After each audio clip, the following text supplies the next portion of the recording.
26ویں تراویح کے چند اہم نکات۔ آج کی تراویح میں 29ویں پارے کی تلاوت کی گئی۔ سب سے پہلی سورہ ملک کی ابتدا ہی اللہ کی عظمت کے اظہار سے کی گئی ہے۔ بڑی ہی عظیم اور بابرکت ہے وہ ذات جس کے قبضے قدرت میں اس کائنات کی بادشاہی ہے، اور وہ ہر چیز پر قادر ہے، جس نے پیدا کیا موت اور زندگی کو تاکہ امتحان لے کہ تم میں سے کون سب سے اچھے اعمال والا بنتا ہے۔ کافروں پر عذاب کی کیفیت بیان کرتے ہوئے فرمایا، جنہوں نے اپنے رب کا انکار کیا ان کے لیے جہنم کا عذاب ہے جو برا ٹھکانہ ہے۔ جب اس میں پھینکے جائیں گے دہاڑنے کی آواز سنیں گے، وہ جوش کھا رہی ہوگی، شدت غضب سے پھٹی جاتی ہوگی۔ ہر بار جب کوئی گروہ ڈالا جائے گا اس سے داروغہ پوچھے گا، کیا تمہارے پاس کوئی ڈرانے والا نہیں آیا تھا؟ وہ کہیں گے آیا تھا، مگر ہم نے اسے جھٹلا دیا اور کہہ دیا کہ خدا نے کچھ نہیں اتارا، تم ہی لوگ بھٹکے ہوئے ہو۔ یہ بھی کہیں گے کہ کاش اگر ہم سنتے سمجھتے تو اس طرح جہنمی نہ ہوتے۔ اس طرح وہ اپنے قصور کا اعتراف کر لیں گے۔ لعنت ہے دوزخیوں پر۔ رہے وہ لوگ جو اندیکھے خدا سے ڈرتے ہیں، ان کے لیے مغفرت اور بڑا اجر ہے۔ تم چپکے سے بات کرو یا بلند آواز سے، اللہ کے لیے برابر ہے۔ وہ تو دلوں کے بھید تک جانتا ہے۔ کیا وہی نہ جانے گا جس نے پیدا کیا؟ وہ تو بہت ہی باریک بین اور باخبر ہے۔ نافرمانوں کو للکارا ہے، کیا تم بے خوف ہو گئے ہو؟ کیا اب تمہیں زمین میں دھنسانے اور آسمان سے پتھراؤ کرنے والا عذاب نہیں آ سکتا؟ بتاؤ تمہارے پاس وہ کون سا لشکر ہے جو خدائے رحمان کے مقابلہ میں تمہاری مدد کر سکے؟ بتاؤ وہ کون ہے جو تمہیں روزی دے سکے اگر وہ اپنی روزی روک لے؟ ان سے پوچھو، اگر تمہارا یہ پانی زمین میں اتر جائے تو کون ہے جو تمہارے لیے یہ صاف و شفاف پانی نکال کر لائے؟ کہہ دو، وہ رحمان ہے، ہم اس پر ایمان لائے ہیں اور اسی پر ہم نے بھروسہ کیا ہے۔ تم عنقریب جان لو گے کہ کھلی ہوئی گمراہی میں کون ہے۔ سورہ قلم میں نبی صلی اللہ علیہ وآلہ وسلم کی دعوت، آپ کی لائی ہوئی کتاب اور آپ کے اعلیٰ کردار کا موازنہ قریش کے فاسق لیڈروں کے کردار سے کر کے یہ دکھایا ہے کہ وہ وقت دور نہیں جب موافق و مخالف دونوں پر واضح ہو جائے گا کہ کن کی باغ ڈور فتنہ میں پڑے ہوئے لیڈروں کے ہاتھوں میں ہے جو ان کو تباہی کے راستہ پر لیے جا رہے ہیں، اور کون لوگ ہیں جو ہدایت کے راستہ پر ہیں اور وہی فلاح پانے والے بنیں گے۔ نبی صلی اللہ علیہ وآلہ وسلم کے متعلق گواہی دی کہ آپ ایک اعلیٰ کردار پر ہیں، اور قریش کا کردار بتایا کہ یہ لوگ جھوٹی قسمیں کھانے والے، ذلیل، اشارہ باز، نیکیوں سے روکنے والے، حد سے تجاوز کرنے والے، لوگوں کا حق مارنے والے، سنگ دل اور شیخی باز ہیں، اور یہ سب اس لیے کہ اللہ نے انہیں مال اور اولاد عطا کر دی ہے۔ حضور نبی کریم صلی اللہ علیہ وآلہ وسلم کے اعلیٰ اخلاق کی یہاں پر اللہ تبارک تعالیٰ نے تعریف فرمائی ہے، وَإِنَّكَ لَعَلَىٰ خُلُقٍ عَظِيمٍ۔ اسلام قبول کرنے کے بعد، ایمان لانے کے بعد، آپ کی نمازیں، آپ کے روزے اور دوسری عبادتیں آپ کے اپنی ذاتی حالات تک محدود ہیں۔ آپ کا اعلیٰ کردار ہی ہے جو نمایاں ہوتا ہے اور آپ کو لوگوں سے الگ کرتا ہے، اور یہ بتلاتا ہے کہ اعلیٰ اخلاق اور اعلیٰ کردار انسان کے اندر، یہ پیغام جب انسان اپنے اندر سموتا ہے، اخذ کرتا ہے، تو پھر ایک اعلیٰ اخلاق ابھر کر سامنے آتا ہے۔ یہ دوسروں سے ہم کو الگ کرتا ہے، اور یہی اسلام کی پہچان ہے۔ آپ کی جو کچھ عبادتیں ہیں بدنی یا مالی، وہ انسان کی اپنی ذات تک محدود رہتی ہیں، لیکن اخلاق اور کردار یہ نمایاں ہوتا ہے، لوگوں کے سامنے ظاہر ہوتا ہے۔ یہ ہمیں اپنے اخلاق اور کردار کو اس لیے بنانے کی ضرورت ہے۔ حضور نبی کریم صلی اللہ علیہ وآلہ وسلم کے اخلاق اور کردار ایسے اعلیٰ تھے کہ مکہ کے مشرکین حضور نبی کریم صلی اللہ علیہ وآلہ وسلم پر جو بھی الزامات لگاتے تھے وہ اپنے الزامات میں وہ کامیاب نہیں ہو پاتے تھے۔ آپ کا اخلاق، آپ کا کردار بالکل نمایاں رہتا تھا۔ لوگ آتے تھے، دوسرے قبائل کے لوگ خود حضور نبی کریم صلی اللہ علیہ وآلہ وسلم کے چچا ابو لہب ان کو ورغلانے کی کوشش کرتے تھے، مشرکین مکہ ورغلانے کی کوشش کرتے تھے، لیکن جب وہ ملتے تھے، آپ سے مل کر باتیں کرتے تھے، 2-4 باتوں میں ہی ان کو یہ پتہ چل جاتا تھا کہ یہ شخص سچا ہے اور جو ان کے خلاف باتیں کرنے والے ہیں وہ جھوٹے ہیں اور مکار ہیں۔ اتنا نمایاں تھا آپ صلی اللہ علیہ وآلہ وسلم کا اخلاق۔ اسی اخلاق کی تعریف اللہ تبارک تعالیٰ نے یہاں پر فرمائی ہے کہ یہ جو بھی کچھ باتیں کرتے ہیں وہ اس سے کچھ فرق پڑنے والا نہیں ہے، آپ تو بہترین اور اعلیٰ کردار پر ہیں۔ وَإِنَّكَ لَعَلَىٰ خُلُقٍ عَظِيمٍ کہا اللہ تبارک تعالیٰ نے۔ ہمیں بھی اپنے اخلاق اور کردار کو ایسا صاف اور شفاف بنانے کی ضرورت ہے کہ الزام لگانے والوں کو خود منہ کی کھانی پڑ جائے، لیکن ہمارا کردار اس کے بالکل برخلاف ہے۔ الزام لگانے والے تو اگر یہ دیکھا جائے تو کم لگاتے ہیں، ہمارے نوجوانوں کی حالت اتنی بدتر ہے، اتنی خراب ہے، سب نہیں کچھ کی بات کر رہے ہیں، لیکن آپ صلی اللہ علیہ وسلم کے جو اصحاب تھے وہ سب کے سب نمایاں تھے، ستاروں کے مانند تھے۔ تو ہم جب ان کے نام لیوا ہیں تو ہمیں بھی ہمارے اپنے اخلاق پر کچھ تو اثر پڑنا چاہیے، لیکن کہیں دور دور تک جھلک نظر نہیں آتی۔ بات کریں گے تو بات بات میں گالیاں، فحش بکواس، بیکار باتیں، یہ ان کا شیوا ہے۔ اچھی باتیں کریں گے تو بھی گالیاں دے کر کریں گے، اچھی باتیں کہنی ہوں گی تو بھی گالیاں دے کر کریں گے۔ پان گٹکے تمباکو کھا کھا کر دانت سڑ گئے ہیں، بوڑھوں سے بھی بدتر دکھائی دے رہے ہیں، کسی قسم سے کہیں سے دور تک پتہ نہیں چلتا ہے کہ یہ اسی نبی کے نام لیوا ہیں جس کے کردار کی اللہ تبارک تعالیٰ نے یہاں پر تعریف کی ہوئی ہے، اور دم بھرتے ہیں کہ ہم عاشق نبی ہیں۔ صرف کہنے سے کام چلنے والا نہیں ہے، اس کردار کو اپنے اندر لانا ہوگا، دور سے ظاہر ہو جائے کہ ہاں یہ واقعی عاشق نبی ہیں، اپنے نبی کی بات کو ماننے والے، اس کردار کو اپنانے والے لوگ ہیں، لیکن دور دور تک کہیں کوئی جھلک دکھائی نہیں دیتی ہے۔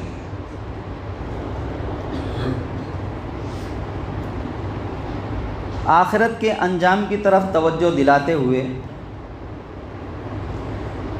اور یہ سب اس لیے کہ اللہ نے انہیں مال اور اولاد عطا کر دی ہے۔ اس موقع پر ایک باغ والوں کی مثال دے کر سمجھایا کہ اس دھوکے میں نہ رہو کہ اب تمہارے عیش میں کوئی خلل ڈالنے والا نہیں۔ جس خدا نے تمہیں یہ سب کچھ بخشا ہے اس کے اختیار میں ہے کہ وہ اس کو چھین لے۔ آخرت کے انجام کی طرف توجہ دلاتے ہوئے سوال کیا گیا کہ آخر انہوں نے خدا کو اتنا بے انصاف کیسے سمجھ رکھا ہے کہ وہ نیکوں اور بدوں میں کوئی فرق نہیں کرے گا۔ ساتھ ہی حضور صلی اللہ علیہ وآلہ وسلم کو تسلی دی گئی کہ آج جو باتیں یہ لوگ بنا رہے ہیں ان کا غم نہ کیجیے، صبر کے ساتھ اپنے رب کے فیصلے کا انتظار کیجیے اور اس طرح کی جلدی دکھانے سے بچیے جس میں حضرت یونس علیہ السلام مبتلا ہو گئے تھے اور انہیں آزمائش سے گزرنا پڑا تھا۔ سورہ الحاقہ میں رسولوں کی دعوت کو جھٹلانے والوں کا انجام بتاتے ہوئے جو یہاں پر اس صورت کے اندر باغ والوں کا قصہ جو بیان کیا گیا ہے اس کو بھی ہم ذاتی طور پر مطالعہ کریں، بہت ہی سبق آموز واقعہ ہے، بہت ہی نصیحت ہمیں اس سے حاصل ہوگی۔ اگر ہم اس کو اپنی زندگی میں اپنا لیں تو ہم ایک بہترین انسان اور اللہ کے پسندیدہ بندے بن سکتے ہیں۔ سورہ حاقہ میں رسولوں کی دعوت کو جھٹلانے والوں کا انجام بتاتے ہوئے قیامت کی ہولناک تصویر کھینچی گئی ہے۔ فرمایا، یاد رکھو جب سور میں ایک ہی پھونک ماری جائے گی اور پہاڑوں کو اٹھا کر ایک بار میں پاش پاش کر دیا جائے گا تو اس دن تمہاری پیشی ہوگی اور تمہاری کوئی بات بھی ڈھکی چھپی نہیں رہے گی۔ پس پیشی کے دن جسے دائیں ہاتھ میں اعمال نامہ ملے گا اس کی خوشی کا کوئی ٹھکانہ نہ ہوگا، اور جسے بائیں ہاتھ میں اعمال نامہ دیا جائے گا وہ حسرت سے موت مانگ رہا ہوگا۔ ایسا بہترین نقشہ اللہ تبارک تعالیٰ نے اس صورت کے اندر کھینچا ہے کہ جس کو داہنے ہاتھ میں اعمال نامہ دیا جائے گا وہ داہنے ہاتھ میں ملتے ہی خوشی سے نعرہ لگائے گا۔ وہ فَأَمَّا مَنْ أُوتِيَ كِتَابَهُ بِيَمِينِهِ فَيَقُولُ هَاؤُمُ اقْرَءُوا كِتَابِيَهْ فَيَقُولُ هَاؤُمُ اقْرَءُوا كِتَابِيَهْ کہے گا، جیسے ایک اچھا سا رزلٹ جب ایک بچے کے ہاتھ میں، ایک طالب علم کے ہاتھ میں آتا ہے اور اس کو دیکھتے ہی وہ زور سے کہتا ہے یہ دیکھو میرا رزلٹ آ گیا اور میں پاس ہو گیا، میں پاس ہو گیا۔ اور ان کو سب کو، اپنے دوستوں کو، اپنے عزیزوں کو، اپنے والدین کو دکھاتا ہوا وہ پھرتا ہے، مارے خوشی کے اس کا ٹھکانہ نہیں رہتا۔ ایسے ہی جب آخرت میں اعمال نامہ داہنے ہاتھ میں مل جائے گا، جس کو داہنے ہاتھ میں دے دیا جائے گا وہ مارے خوشی کے نعرہ لگائے گا۔ اس نعرے کو اللہ تبارک تعالیٰ نے یہاں پر وہ انداز بیان کیا ہے کہ فَأَمَّا مَنْ أُوتِيَ كِتَابَهُ بِيَمِينِهِ فَيَقُولُ هَاؤُمُ اقْرَءُوا كِتَابِيَهْ یہ دیکھو میری کتاب، یہ دیکھو میری کتاب، یہ انداز ہوگا اس کا۔ اور پھر اس کے بعد جنت کی نعمتوں کا تذکرہ ہے، اس کے بعد پھر ان کا ذکر ہے جن کو بائیں ہاتھ میں نامہ اعمال دیا جائے گا۔ وَأَمَّا مَنْ أُوتِيَ كِتَابَهُ بِشِمَالِهِ فَيَقُولُ يَا لَيْتَنِي لَمْ أُوتَ كِتَابِيَهْ وہ مارے حسرت اور افسوس کے۔ دوسری جگہ پر اللہ تبارک تعالیٰ کہتے ہیں کہ پیٹھ کے پیچھے سے دیا جائے گا۔ پیٹھ کے پیچھے سے دیا جانے کا مطلب یہ ہے کہ جب اس کو بائیں ہاتھ میں اعمال نامہ اس کا ملے گا تو وہ اپنی پیٹھ کے پیچھے چھپا لے گا، وہ دکھاتے ہوئے شرمائے گا، اور اس کے بعد وہ کہے گا کہ کاش یہ کتاب مجھے ملی نہ ہوتی۔ دوسری جگہ پر اللہ تبارک تعالیٰ نے کہا کہ اقرا کتابک کفا بنفسک الیوم علیک حسیبا کہ آج اپنا حساب کرنے کے لیے تو خود ہی کافی ہے، یہ لے پڑھ اپنا نامہ اعمال، کسی کو کچھ بتانے کی، کہنے کی ضرورت ہی نہیں ہے، جو کچھ کیا ہے سب لکھا ہے۔ ایک ذرہ برابر اگر نیکی دنیا میں کی ہے تو وہ بھی اس میں درج ہے، ذرہ برابر اگر کہیں کوئی برائی کی ہے تو وہ بھی اس میں درج ہے۔ وہ دیکھ کر افسوس کرے گا کہ یہ کیسی کتاب ہے، یہ کیسی کتاب ہے، یہ تو وہ سب کچھ بیان کر رہی ہے جو ہم خود کر کے بھول گئے تھے، ہمیں یاد بھی نہیں رہ گیا تھا، وہ بھی لکھا ہوا ہے۔ اللہ تبارک تعالیٰ سے دعا ہے جب بھی دعا کریں تو اللہ تبارک تعالیٰ سے یہ دعا ضرور کیا کریں کہ اللہ ہمارا نامہ اعمال ہمیں داہنے ہاتھ میں عطا فرمانا۔ اصحاب الیمین کہا، جن کو بائیں ہاتھ میں نامہ اعمال ملے گا ان کو اصحاب الشمال کہا۔ بہت بھیانک انداز میں تذکرہ ہے نامہ اعمال کا، الگ الگ انداز میں اللہ تبارک تعالیٰ نے بیان کیا ہے اس کو۔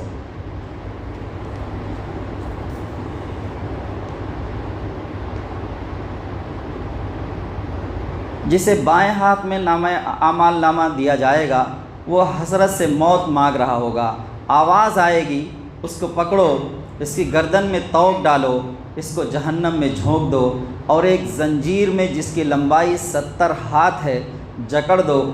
یہ وہ ہے جو خدائے عظیم پر ایمان نہیں رکھتا تھا اور مسکینوں کو کھانا کھلانے پر آمادہ اور نہ مسکینوں کو کھانا کھلانے پر آمادہ ہوتا تھا۔ ایک تو ایمان بھی نہیں لاتا تھا اور مسکینوں کو کھانا کھلانے پر آمادہ نہیں ہوتا تھا۔ تو پتہ یہ چلا کہ کسی بھوکے شخص کو دیکھ کر ہم اگر نظریں جھکا کر نکل جائیں تو یہ نیکی کا کام نہیں بلکہ یہ گناہ کا کام ہے۔ اللہ تبارک تعالیٰ نے جہنم میں جانے کا سبب بیان کیا ہے۔ بھوکوں کو کھانا، اگر کوئی آپ سے بھوک کا مطالبہ کرتا ہے تو آپ یقین مانیں جہاں بھی رہیں، جس حال میں رہیں، اگر وہ آپ کے اپنے دروازے تک آ گیا ہے تو اپنے گھر کا کھانا نکال کر اسے دے دیں۔ یہ تو شہر ہے، اگر آپ سے بازار میں کسی نے بھوک کا مطالبہ کر دیا کہ مجھے بھوک لگی ہے، مجھے کھانا کھلا دو، کسی بھی ہوٹل میں لے کر چلے جاؤ، آسانیاں ہیں یہاں پر، کوئی دقت نہیں ہے۔ لیکن بھوک کا اگر کسی نے آپ کے سامنے ذکر کر دیا تو اس کی بھوک مٹا ہی ڈالیں کسی بھی طرح سے، جیسے بھی ہو سکے، چاہے اس کو اپنے گھر لے جا کر اس کا پیٹ بھریں، اس کو کھانا دیں، یا کسی ہوٹل وغیرہ میں بٹھا کر کھلا دیں۔ بہت بڑا کام ہے یہ، اللہ تبارک تعالیٰ نے پسندیدہ لوگوں کا کام بتلایا ہے، اور جو شخص یہ کام نہیں کرے گا جہنم میں جانے کا بڑا جو اسباب ہیں اس میں سے ایک بڑا سبب یہ بھی ہے۔ سورہ دہر کے اندر اللہ تبارک تعالیٰ نے تعریف فرمائی ہے، وَيُطْعِمُونَ الطَّعَامَ عَلَىٰ حُبِّهِ مِسْكِينًا وَيَتِيمًا وَأَسِيرًا إِنَّمَا نُطْعِمُكُمْ لِوَجْهِ اللَّهِ لَا نُرِيدُ مِنكُمْ جَزَاءً وَلَا شُكُورًا۔ کہ یہ جنتیوں کی صفت کا تذکرہ کیا اللہ تبارک تعالیٰ نے یہاں پر، اور ان خوبیوں میں سے ایک خوبی یہ بھی بتلائی ہے جنتیوں کی کہ وہ مسکینوں کو، یتیموں کو، اسیروں کو کھانا کھلاتے ہیں۔ اور کس کے لیے کھلاتے ہیں؟ لوجہ اللہ کھلاتے ہیں۔ وہ ان سے کوئی شکریہ نہیں چاہتے، کوئی بدلہ نہیں چاہتے، بدلہ تو بہت دور کی بات ہے، زبانی شکریہ بھی نہیں چاہتے۔ یہ جنتیوں کی صفت بتلائی اللہ تبارک تعالیٰ نے۔ سورہ المعارج میں نبی صلی اللہ علیہ وآلہ وسلم کو صبر کی تلقین کی گئی ہے کہ یہ بہت تنگ نظر والے لوگ ہیں۔ اس وقت خدا نے ان کو جو ڈھیل دے رکھی ہے تو ان کے پاؤں زمین پر نہیں پڑ رہے ہیں، ذرا پکڑ میں آ جائیں تو ساری شیخی بھول جائیں گے، اور تمنا کریں گے کاش اس دن کے عذاب سے چھوٹنے کے لیے اپنے بیٹوں، اپنی بیوی، اپنے بھائی اور اپنے کنبہ کو جو ان کا مددگار رہا ہے، اور تمام اہل زمین کو بدلہ میں دے کر اپنی جان چھڑا لیں۔ یہ اتنا سخت عذاب ہوگا آخرت کا کہ انسان اپنے عزیز ترین لوگوں کو فدیہ میں دینے کے لیے تیار ہو جائے گا۔ آج تو دنیا میں انسان اپنے بچے کو بچانے کے لیے اگر وہ بیمار پڑ جائے یا کسی آفت اور پریشانی مصیبت میں مبتلا ہو جائے تو اس کو اس مصیبت سے نجات دلانے کے لیے اپنی زندگی کی جمع پونجی اس کے پیچھے لگانے کے لیے تیار ہے کہ چاہے میری زندگی کی کمائی ختم ہو جائے لیکن آج میرے بیٹے کی جان بچ جائے۔ ہر شخص کی یہ خواہش ہوتی ہے، یہ تمنا ہوتی ہے، اور کبھی اگر موقع آتا ہے تو انسان لگا بھی ڈالتا ہے۔ لیکن آخرت کا عذاب ایسا چمٹ جانے والا عذاب ہوگا کہ وہاں پر انسان ایسے ہی عزیز ترین لوگوں کو فدیہ میں دے کر اپنی جان چھڑانے کے چکر میں پڑا ہوگا کہ یہ سب جو میرے بیٹے، بیویاں اور جائیداد، مال، اسباب جو کچھ ہے سب لے لو لیکن میری جان چھوڑ دو۔ تو اس عذاب سے بچنے کے لیے اللہ تبارک تعالیٰ نے آج جو ہمیں موقع دیا ہے یہ بہترین موقع ہے، اس کو ہم اچھے انداز میں استعمال کر لیں۔ جو وقت ہے ہمارے پاس تو شاید پھر اس وقت ہم کو پچھتانا نہ پڑے اور یہ باتیں نہ کہنی پڑے جو یہاں پر ابھی جہنمیوں کا تذکرہ اللہ تبارک تعالیٰ نے کیا ہے۔ ہرگز نہیں، وہ تو بھڑکتی ہوئی آگ ہوگی جو گوشت پوش جلا کر رکھ دے گی۔ جس نے حق سے منہ موڑا اور پیٹھ پھیری اسے اپنی طرف بلائے گی۔ انسان فطرتاً جلد باز ہے، جب اس پر مصیبتیں آتی ہیں تو گھبرا جاتا ہے، اور جب اسے خوشحالی نصیب ہوتی ہے تو بخل کرنے لگتا ہے۔ مگر اس برائی سے وہ لوگ بچے رہتے ہیں جو نماز کی پابندی کرتے ہیں، جن کے مالوں میں مستحقین کا مقرر حق ہے، قیامت کو برحق مانتے ہیں، رب کے عذاب سے تھراتے ہیں، کیونکہ خدا کا عذاب بے خوفی کی چیز نہیں۔ وہ اپنی شرمگاہوں کی حفاظت کرتے ہیں سوائے اپنی بیویوں اور بادیوں کے کہ ان پر کوئی ملامت نہیں۔ البتہ جو بیویوں اور بادیوں سے تجاوز کریں وہ ظالم ہیں۔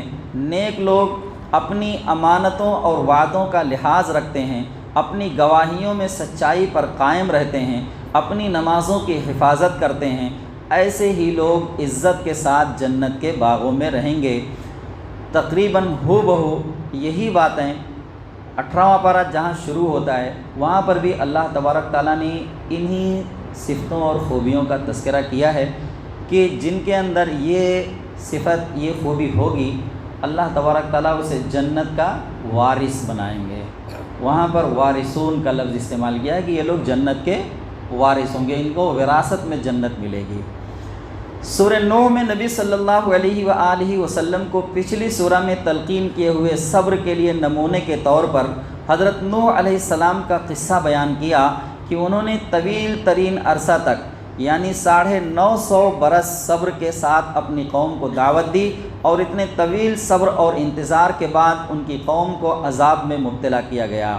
اس طرح داعیان حق کو بتایا گیا کہ اپنی آخری منزل کے لیے صبر و انتظار کے کتنے مرحلوں سے گزرنا پڑتا ہے۔ ساتھ ہی یہ بات بھی کہ اللہ تعالیٰ جلد بازوں کی جلد بازی اور طعن و تشنیع کے باوجود ان کو اگرچہ ایک طویل مدت تک ڈھیل دیتا ہے مگر بالآخر ایک روز پکڑ لیتا ہے، تو کوئی ان کو چھڑانے والا نہیں ہوتا۔ ایک اہم بات حضرت نوح علیہ السلام کی دعوت میں یہ بھی بیان ہوئی کہ حقیقی معنوں میں اللہ کی ہدایت کی پابندی دنیا میں بھی خوشحالی اور برکتوں کا ذریعہ ہے، لیکن ان کی قوم کی بہت بڑی تعداد نے ان کی نافرمانی کی، مذاق اڑایا اور ان لوگوں کی پیروی کی جن کے مال اور اولاد نے ان کی گمراہی میں اضافہ کیا۔ پس ایک دن وہ اپنے گناہوں کی سزا میں پانی کے طوفان میں غرق کر دیے گئے اور پھر آگ میں داخل کر دیے گئے۔ اس وقت کوئی بھی ان کے کام نہ آیا جنہیں وہ خدا کے سوا پکارا کرتے تھے۔ یہاں پر حضرت نوح علیہ السلام کی دعوت کا ذکر کرتے ہوئے جس انداز میں بھی انہوں نے اپنی قوم کے لوگوں کو بلایا اس کا تذکرہ کیا ہے، اور پھر اس کے بعد اللہ تبارک حضرت نوح علیہ السلام کے وہ الفاظ اللہ تبارک تعالیٰ نے یہاں پر نقل کیے ہیں کہ اگر یہ توبہ کرتے اور ایمان لاتے یعنی استغفار کرتے، استغفار کا ذکر ہے خاص طور پر یہاں پر، تو اللہ تبارک تعالیٰ زمین و آسمان سے ان کے اوپر برکتیں اڑیل دیتا، برکتوں کے خزانے کھول دیتا، بارش برساتا، ان کی کھیتی باڑی اور ہر چیز میں برکتیں پیدا کر دیتا، برکتیں ڈال دیتا۔ تو ہمیں جو ہے اللہ تبارک اس آیت کی تفسیر میں مفسرین نے لکھا ہے، اور خاص طور سے حضرت حسن بصری رحمۃ اللہ علیہ کا واقعہ نقل کیا ہے کہ وہ بیٹھے ہوئے تھے اور اتنے میں ایک شخص آتا ہے، وہ اپنی کچھ پریشانیاں بیان کرتا ہے، تو حضرت حسن بصری اس کو کہتے ہیں کہ استغفار کریں، اللہ سے استغفار کریں، توبہ کریں، گناہوں کی معافی چاہیں۔ پھر دوسرا شخص آتا ہے، کچھ اور پریشانی بیان کرتا ہے، اس کو بھی وہ وہی تلقین کرتے ہیں کہ آپ استغفار پڑھیں، استغفار کریں، اللہ سے توبہ کریں۔ پھر ایک تیسرا شخص آتا ہے، وہ الگ پریشانی بیان کرتا ہے، اس کو بھی وہی نصیحت کرتے ہیں۔ ساتھ ہی بیٹھے ہوئے ایک شاگرد ان سے کہتا ہے کہ جناب ہر آنے والوں کو ایک ہی دوا، بیماریاں سب کی الگ الگ اور دوا سب کو ایک ہی بتلائی جا رہی ہے۔ تو انہوں نے یہی سورہ نوح کی آیت تلاوت کی جس میں اللہ تبارک تعالیٰ نے رزق میں وسعت کا وعدہ کیا ہے، مال و دولت میں فراوانی کا وعدہ کیا ہے، اولاد میں فراوانی کا وعدہ کیا ہے، محض استغفار کرنے کی بنیاد پر۔ تو ہمیں اپنے رب سے زیادہ توبہ و استغفار کرتے رہنا چاہیے۔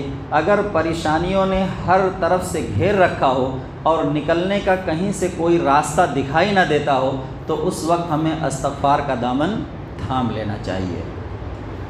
حضرت یونس علیہ السلام مچھلی کے پیٹ میں ہیں، مچھلی کے پیٹ میں ہیں، وہاں سے نکلنے کا کوئی راستہ دکھائی نہیں دے رہا بظاہر، لیکن اللہ تبارک تعالیٰ نے کہا کہ جب انہوں نے ان الفاظ کے ساتھ اللہ تبارک تعالیٰ سے توبہ و استغفار کیا، اللہ کی حمد اور اس کی تسبیح بیان کی، لا الہ الا انت سبحانک انی کنت من الظالمین، تو اللہ تبارک تعالیٰ نے اس مچھلی کے پیٹ سے ان کو نکلنے کا راستہ بنا دیا ان کے لیے، اور وہ مچھلی خود جا کر ان کو ایک چٹیل میدان پر لے جا کر اپنے پیٹ سے باہر کر دیتی ہے۔ اسی طرح سے حضرت آدم علیہ السلام کی بھی انہوں نے جن الفاظ میں توبہ و استغفار کی اللہ تبارک تعالیٰ سے، اس کا بھی ذکر اللہ تبارک تعالیٰ نے ہمارے لیے کر دیا۔ انہوں نے بھی دعا مانگی اللہ سے، ربنا ظلمنا انفسنا وان لم تغفر لنا وترحمنا لنکونن من الخاسرین۔ اور انبیاء نے جس انداز میں بھی اللہ تبارک تعالیٰ سے اپنی پریشانی سے نجات کے لیے دعائیں مانگی ہے اس کا بھی تذکرہ کیا ہے۔ تو ہم بھی اگر پریشانیوں میں کسی وجہ سے گھر جائیں تو ہمیں بھی جو ہے استغفار کا دامن تھام لینا چاہیے، ہم بھی زیادہ سے زیادہ استغفار پڑھنا شروع کریں۔ کوئی بھی ایک استغفار لے لیں، استغفراللہ ربی من کل ذنب واتوب الیہ، چلتے پھرتے بیٹھتے ہر وقت جو ہے اس کا ورد ہم اپنی زبان پر جاری رکھیں، اور اللہ سے امید لگائے رہیں کہ اللہ ضرور اس کی برکت سے ہمارے لیے اس پریشانی سے نکلنے کا راستہ بنا دے گا۔ سورہ جن میں قریش کو غیرت دلائی گئی کہ جنات جو قرآن کے براہ راست مخاطب ہیں وہ جب راستہ چلتے اس کو سن لیتے ہیں تو تڑپ اٹھتے ہیں اور اپنی قوم کے اندر اسے پھیلانے کے لیے اٹھ کھڑے ہوتے ہیں۔ ایک تم ہو کہ خاص تمہارے لیے اسے اتارا جا رہا ہے اور اس کی برکتوں سے نوازنے کے لیے خدا کا رسول دن رات ایک کیے دے رہا ہے، مگر تمہاری بدبختی کہ اس کی طرف دھیان دینا تو درکنار تم الٹے اس کے دشمن بن گئے ہو۔ سورہ مزمل اور مدثر دونوں صورتوں کی ابتدا چادر میں لپٹنے والے اور چادر لپیٹے رکھنے والے سے کی گئی ہے۔ اس سے یہ ظاہر کرنا مقصود ہے کہ انبیاء کرام علیہم السلام مخلوق خدا کے لیے بے انتہا رحیم و شفیق اور اپنے رب کی ڈالی ہوئی ذمہ داریوں کے معاملہ میں بہت حساس واقع ہوتے ہیں۔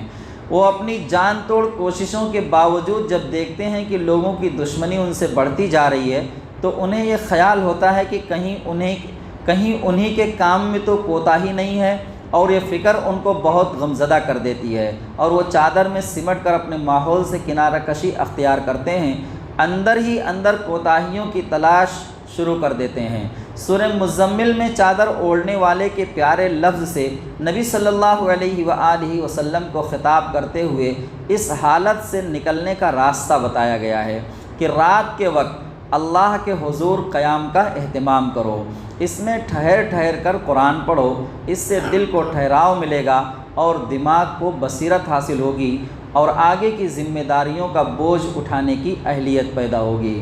گویا یہاں پر حضور نبی کریم صلی اللہ علیہ وآلہ وسلم کو قرآن پڑھنے کا طریقہ بھی بتلایا گیا ہے کہ قرآن کو کیسے پڑھا جائے، فر خوب تیز رفتاری سے پڑھا جائے یا ٹھہر ٹھہر کر پڑھا جائے۔ تو اللہ تبارک تعالیٰ نے یہاں پر کہا وَرَتِّلِ الْقُرْآنَ تَرْتِیلًا کہ قرآن کو ٹھہر ٹھہر کر پڑھا جائے۔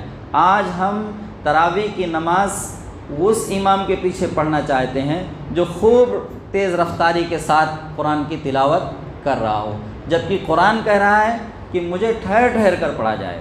قرآن نازل کرنے والا کہہ رہا ہے کہ قرآن کو ٹھہر ٹھہر کر اطمینان سے پڑھا جائے، اور ہم لوگ تلاش کرتے ہیں اس جگہ کو جہاں قرآن تیزی کے ساتھ پڑھا جاتا ہے۔ 3 دن کی تراویح تلاش کرتے ہیں، 10 دن کی تراویح تلاش کرتے ہیں۔ خود حضور نبی کریم صلی اللہ علیہ وآلہ وسلم جن کے اوپر قرآن نازل ہو رہا ہے ان سے کہا جا رہا ہے کہ قرآن کو ٹھہر ٹھہر کر پڑھو، اس سے دل کو ٹھہراؤ ملے گا، اطمینان نصیب ہوگا۔ اور ہم کیا تلاش کرتے ہیں؟ 10 منٹ 2 منٹ 4 منٹ اگر کبھی جو ہے تاخیر ہو جاتی ہے امام سے تو وہ بھی اس کی باہیں پکڑ کر پوچھنے لگتے ہیں کیا بات ہے، آج بہت ٹھہر کر پڑھ رہے تھے، آج 2 منٹ زیادہ ہو گیا، آج 4 منٹ زیادہ ہو گیا۔ اتنا بھی ہم سے تحمل نہیں ہو پاتا ہے۔ اور حضور نبی کریم صلی اللہ علیہ وآلہ وسلم سے کتنی رات کا مطالبہ ہو رہا ہے؟ آدھی رات یا اس سے زیادہ کھڑے ہو کر اللہ کے حضور قرآن کی تلاوت کریں، ٹھہر ٹھہر کر اطمینان کے ساتھ۔ اللہ تبارک تعالیٰ نے پہلے پارے میں فرمایا کہ نماز یہ بھاری ضرور ہے، نماز کا عمل بھاری ضرور ہے، مگر ان کے لیے نہیں جو خشوع، جن کے دلوں میں خشیت ہو، خشوع جن کے اندر ہو، ان کے لیے نماز بھاری نہیں ہے۔ نماز کا اہتمام کوئی معمولی کام نہیں ہے بھائی، ایک وقت کی نماز آپ جان بوجھ کر چھوڑ نہیں سکتے ہیں، گناہ کبیرہ ہے۔ تو اس کے اہتمام کے لیے اپنے آپ کو پاک صاف ستھرا رکھنا ہے، کپڑے پاک رکھنا ہے، وقت کا خیال رکھنا ہے۔ یہ ساری چیزوں کی پابندی کوئی ایک دن کی نہیں ہے بلکہ ساری عمر کی ہے۔ تو یہ ایک بھاری عمل ہے، لیکن اللہ تبارک تعالیٰ نے کہا کہ ان کے لیے بھاری نہیں ہے جن کے دلوں میں خشوع ہو۔ تو جب دل میں خشوع ہوتا ہے تو پھر نماز ہمیں بوجھ نہیں معلوم ہوتی، بھاری نہیں معلوم ہوتی۔ جتنی دور ہم امام سے پیچھے کھڑے رہیں گے، آپ یقین جانیں آپ کا دل اتنا ہی کم لگے گا، نماز میں اتنا ہی دل کم لگے گا جتنا امام سے آپ دور رہیں گے۔ آپ آئیے امام کے پیچھے آزو بازو کھڑے ہوئیے، اس کے بعد دیکھیے کہ نماز میں دھیان کیسے لگتا ہے۔ آپ 5 صف کسی دن پیچھے چلے جائیں، آپ کی کیا کیفیت بنتی ہے آپ کو اندازہ لگ جائے گا۔ اور پیچھے جائیں آپ کو اندازہ لگ جائے گا کہ آج ہمارے دل کی کیا کیفیت ہے۔ اس لیے جو ہے جتنا ممکن ہو سکے پہلے آ کر امام کے قریب کھڑے ہوں، اس کے بعد نماز کی لذت اور اس کی چاشنی کو آپ محسوس کریں گے، پھر بھاگنے کو دل نہیں کہے گا، خود خشوع پیدا ہوگا۔ جتنا قریب رہیں گے اتنا اچھا لگے گا، جتنا دور رہیں گے اتنا ہی دور ہونے کو دل کہے گا۔ کر کے دیکھیں، ابھی 3-4 دن بچے ہوئے ہیں، اندازہ لگ جائے گا۔